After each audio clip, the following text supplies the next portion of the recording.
Well, it seems that yesterday's Darren Daily created quite a stir, debunking the great lie of a quitter never wins and a winner never quits. Sounds great in a speech or on an Instagram post, but it's a massively constraining mentality and can have dangerous personal effects on your philosophy.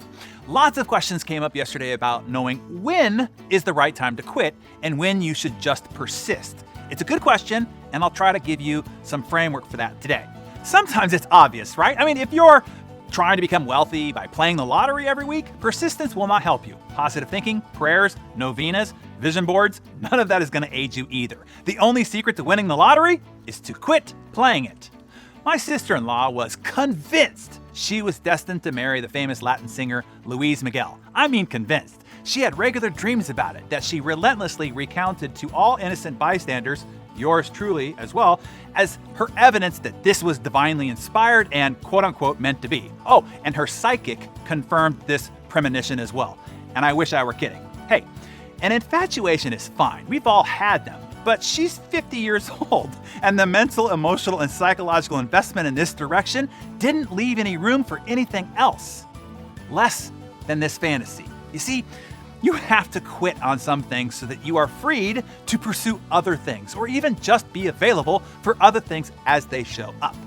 Fashion designer Vera Wang quit on her dream and career as a figure skater. What a quitter. But I did say Vera Wang, and you know her name, right? Jack Dorsey and Evan Williams had a company called Odeo, a podcasting platform. As soon as they heard that Apple came out with iTunes, they quit Odeo. Wow, really?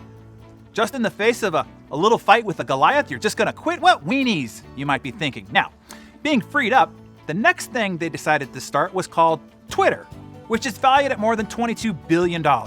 We wouldn't even know or care who Jack or Evan was if they hadn't been quitters.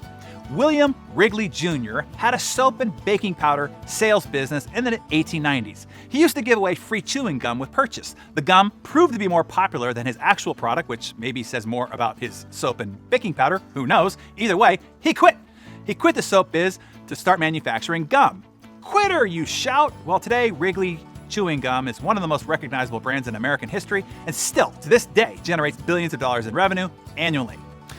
Now, yesterday, y'all asked about how all those famous stories that you've been pumped up with all your life. What about the never die persistence of Thomas Edison and his light bulb thingy? Or Walt Disney, who actually quit his company Laugh-O-Gram, by the way? Or Colonel Sanders, who was rejected 1,009 times before he succeeded? If they had quit, they'd never have gotten anywhere. Well, obviously, they didn't quit the right things, but they did quit a lot of the wrong things, which included most everything else.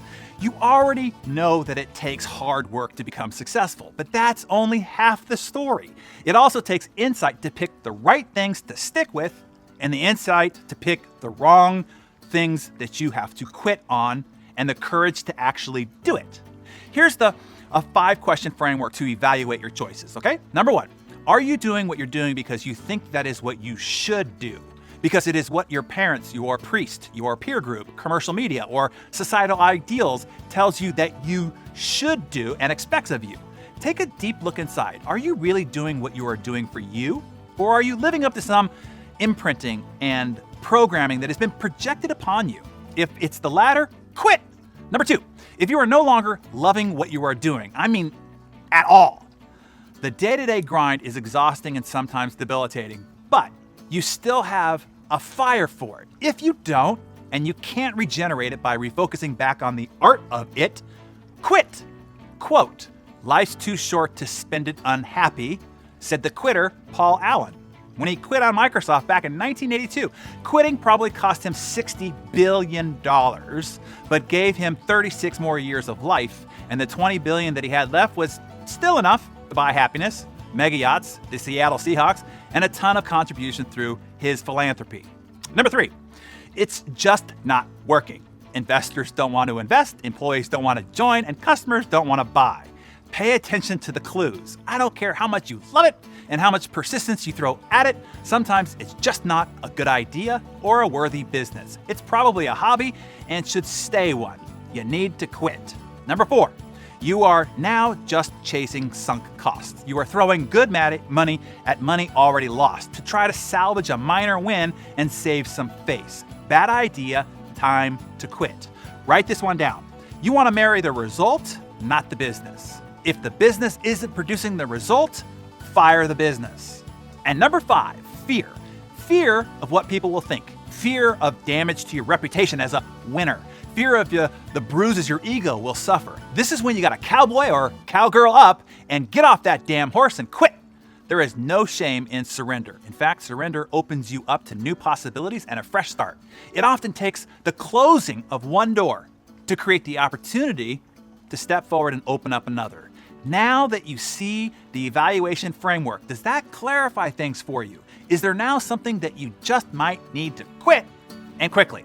Share that with us in the comments below.